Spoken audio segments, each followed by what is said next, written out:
मीरपुर ख़ास जो इलाइक़ो सिंधड़ी फुलडियूं में छिते कुते औरत समेत ॿिनि ॼणनि खे ॾाढे ज़ख़्मी करे वेठो आहे।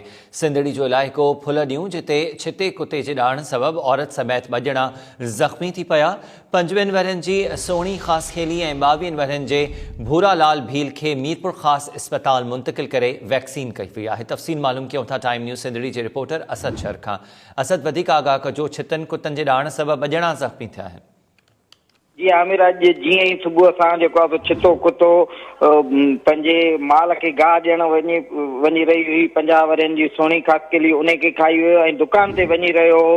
22 वरनि जो भूरालाल उन खे जेको आहे खाई वियो आहे। उन कुते खाइण खां पोइ जेको आहे उन्हनि जीअं ई फुलाडियूं अस्पताल पहुता त उते IHS जे इंतज़ाम हेठि हलंदड़ अस्पताल में जेको आहे कुते जी डाक बाइट वैक्सीन न हुई, जंहिंजे करे उहे माण्हू जेके आहिनि उहे मुतासिर माण्हू सख़्तु परेशान थिया। जॾहिं त होॾां कुता मार मुहिम जे लाइ जेको आहे सिंध सरकार पारां करोड़ी रुपयनि जा फंड रखिया विया आहिनि, मगर कुता मार मुहिम शुरू न आहे कई वई। हली फुलाडियूं UCO जो जेको सेक्रेटरी आहे रमज़ान लोडो, उहो काफ़ी अर्से खां न आयो।